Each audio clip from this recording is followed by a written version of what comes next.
The Kansas sun beat down mercilessly on Samuel Carter's weathered face as he counted the crumpled bills one final time. $37.43, every penny he'd scraped together over 2 grueling years. The money lay spread across his kitchen table like fallen leaves, each bill representing weeks of rationing beans and mending torn clothes instead of buying new ones. "This has to be enough," he whispered to himself, his calloused hands trembling slightly as he folded the money into his coat pocket. Samuel's reflection in the cracked mirror by the door showed a man older than his 32 years. The drought of 85 and 86 had carved deep lines around his blue eyes, and his sandy hair had begun showing gray at the temples. His ranch, once promising with fertile pastures and healthy cattle, now stretched before him like a brown scar across the prairie. The advertisement from the San Francisco newspaper lay beside his coffee cup, worn soft from countless readings. Respectable young ladies seeking honest husbands. Correspondents welcome. Travel arrangements assisted for serious inquiries. Eleanor Whitman had written him 3 letters, each one filled with hope and gentle humor.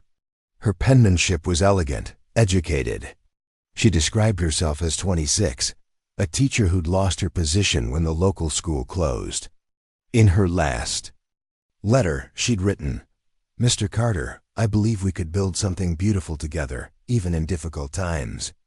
I'm not afraid of hard work, and I see potential where others see problems." Samuel had written back immediately, promising to come to San Francisco by November 15th. The train ticket cost $35, nearly everything he had got as he prepared to lock up the house. Samuel's neighbor, old Pete Jameson, rode up on his dusty mare. "You sure about this, Sam?" Pete called out, dismounting with the stiffness of a man past 70. "Marrying some gal you've never met?" Samuel secured the last shutter. "She's good people, Pete. Her letters. She understands what we're up against out here. Besides, what choice do I have? This drought's not breaking anytime soon." Pete nodded gravely. "Eleanor Whitman. Sounds like quality folk. When you reckon you'll be back?"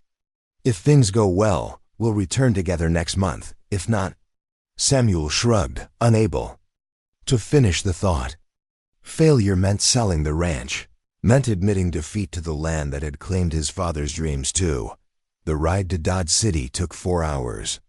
Samuel's horse, Ranger, seemed to sense the significance of the journey, stepping carefully along the rutted road.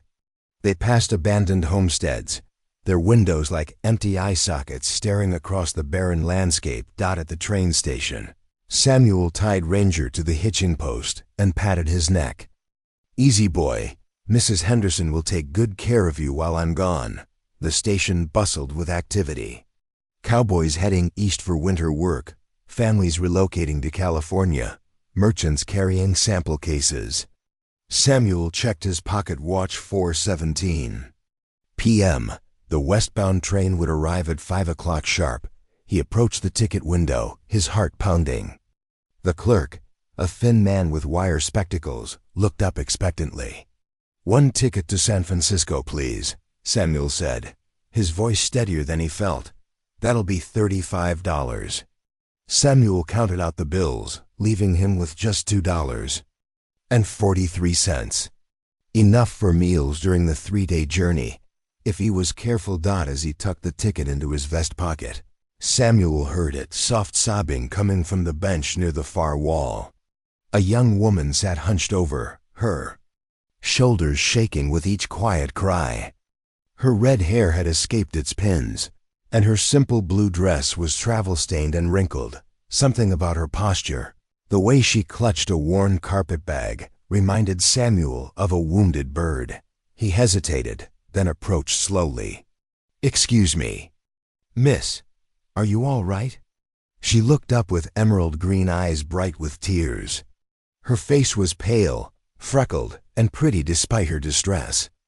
"I'm sorry," she said with a lilting Irish accent. "I didn't mean to disturb anyone." Samuel removed his hat. "No disturbance, miss. I'm Samuel Carter. You seem troubled." She wiped her eyes with a threadbare handkerchief. Molly O'Brien, I was supposed to start work as a governess for the Hutchinson family, but when I arrived ... Her voice broke. There's no Hutchinson family. It was all lies. The train whistle echoed in the distance, and Samuel felt his carefully laid plans beginning to shift like sand beneath his feet. Lies? Samuel sat down beside Molly, his voice gentle but concerned. What do you mean, miss? Molly clutched her handkerchief tighter. I sailed from County Cork 3 weeks ago. The Hutchinsons were supposed to meet me in Kansas City, but no one came. When I showed their letter to the station master, he said he'd never heard of any family by that name at the address they gave. Samuel's jaw tightened. He'd heard stories of schemes targeting desperate immigrants, but seeing the aftermath firsthand made his chest burn with anger. I spent my last money getting here, Molly continued, her voice barely above a whisper. I thought maybe they'd moved to Dodge City, but ... She gestured helplessly around the station. I've been here 2 days. I have nowhere to go, and no money for passage back east or west. The train whistle grew louder, and Samuel could see the smoke rising on the horizon. His mind raced. Eleanor Whitman was waiting in San Francisco. His future, his only hope of saving the ranch, depended on that meeting. Miss O'Brien, he said carefully, what were your plans? I mean, what kind of work were you hoping to do? I was a teacher back home, she said, straightening slightly with pride. I can read and write in English and Gaelic, and I know numbers well enough. I taught the village children before the school closed. I'm not afraid of hard work. I helped my father with our small farm until he passed. Samuel studied her face. Despite her tears, he saw determination in those green eyes. The same stubborn strength he recognized in his own mirror. The train's coming, he said, more to himself than to her. Molly nodded miserably. I know. I keep hoping someone will need help, but ... She gestured at her worn dress and disheveled appearance. Who would hire someone who looks like this? Samuel stood up, pacing a few steps away. He thought of Eleanor's letters, her gentle words about building something beautiful together. He thought of his ranch, the cattle he'd had to sell, the mortgage payment due in December. Then he looked back at Molly, alone and vulnerable in a harsh land that showed no mercy to the helpless. The train rounded the bend, its headlight cutting through the gathering dusk. Steam hissed as the massive locomotive began to slow. Miss O'Brien, Samuel said, returning to her side.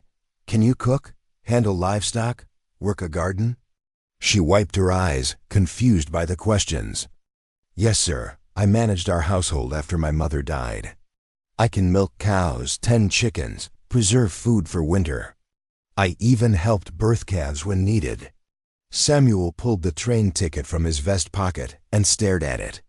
Everything he'd worked for, everything he'd sacrificed, was printed on that small piece of paper. All aboard. The conductor called as passengers began gathering their luggage. Mr. Carter? Molly's voice was uncertain. Are you traveling west? Samuel looked at her, then at the ticket, then back at her tear-stained face. In that moment, he saw not just a stranded immigrant, but a person whose courage had carried her across an ocean in search of hope. How could he board that train, knowing she'd be left here with nothing? He said quietly. But plans change. Before he could lose his nerve, Samuel pressed the ticket into Molly's hands. Take this. Go to San Francisco. There are opportunities there for someone willing to work. Molly stared at the ticket in shock. I can't accept this. It must have cost you dearly. It did, Samuel admitted. But you need it more than I do. But why would you? She looked up at him with wonder and confusion. You don't even know. Me, Samuel hefted his satchel, preparing to walk away. I know enough. You came here looking for honest work, and you got cheated by people who prey on hope. That's not right. The conductor made his final call. Molly stood up shakily, still clutching. The ticket, what about you? she asked. "What will you do?" Samuel glanced toward where Ranger waited, then at his weathered hands. "I'll figure something out. I always do." As Molly gathered her carpet bag, she turned back to him. "Mr. Carter, if I find work in San Francisco, how can I repay you?" "No need for repayment, miss. Just ... Make something good of the chance." He watched her board the train, her slight figure disappearing into the passenger car. As the train pulled away, carrying his dreams toward the distant mountains, Samuel stood alone on the platform, $2.43 in his pocket, wondering if he'd made the biggest mistake of his life. The ride back to his ranch felt longer in the moonlight.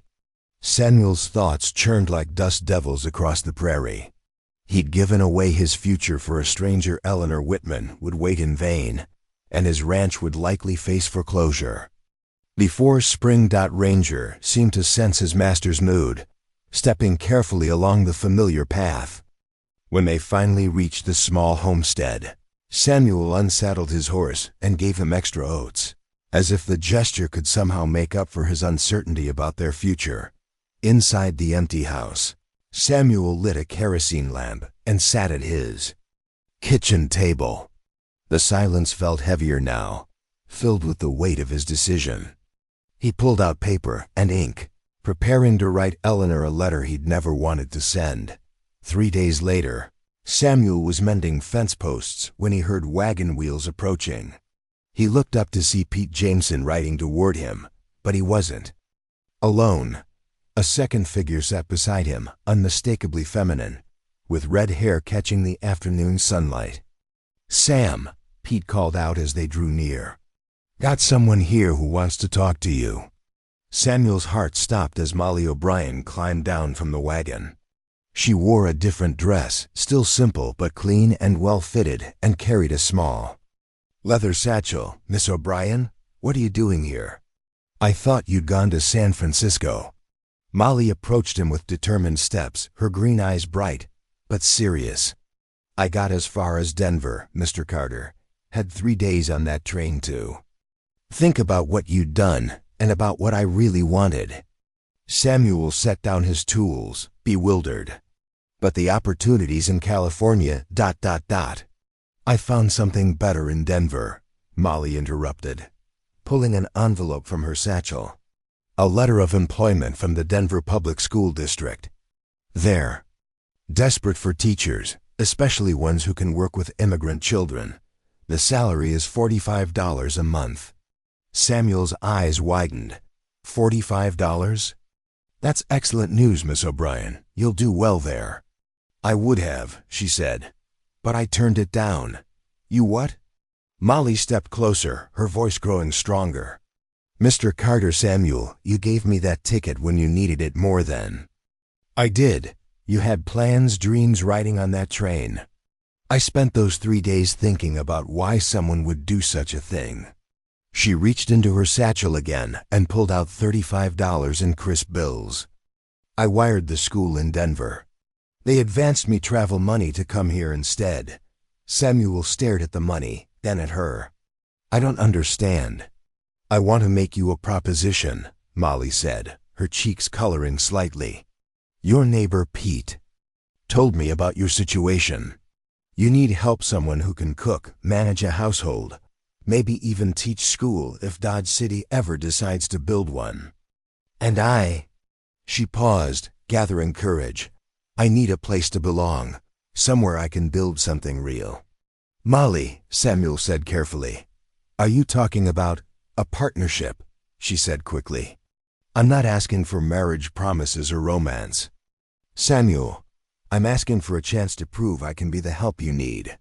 Let me work for you, for room and board, and maybe a small wage when the ranch turns profitable again. If it works out, well." She left the sentence hanging. Samuel looked at this remarkable woman who'd traveled across an ocean, been betrayed by false promises, received unexpected kindness, and still found the courage to take another leap of faith. "The work would be hard," he said. "Harder than teaching school. This drought might last another year or more."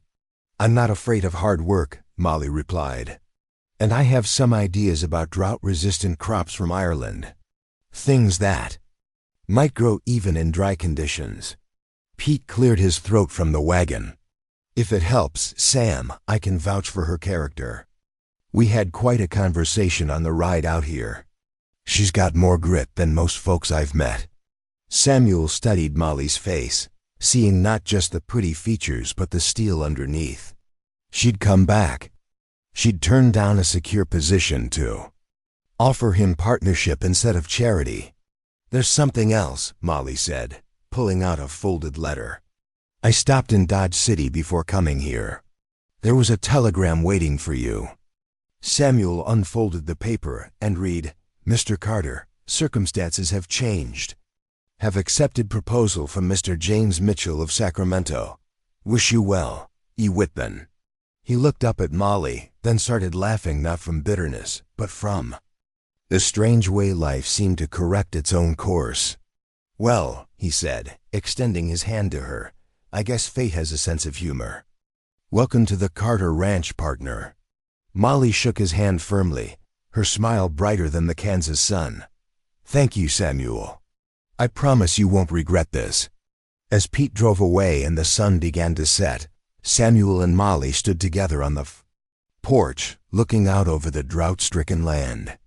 But for the first time in months, Samuel saw not just the barren fields, but the potential for growth. Sometimes the best seeds were planted in the most unexpected ways. So, Molly said, where do we start? Samuel smiled, feeling hope return like rain after a long dry spell. First, you can tell me about those Irish crops. Then we'll plan our next planting season. We've got work to do.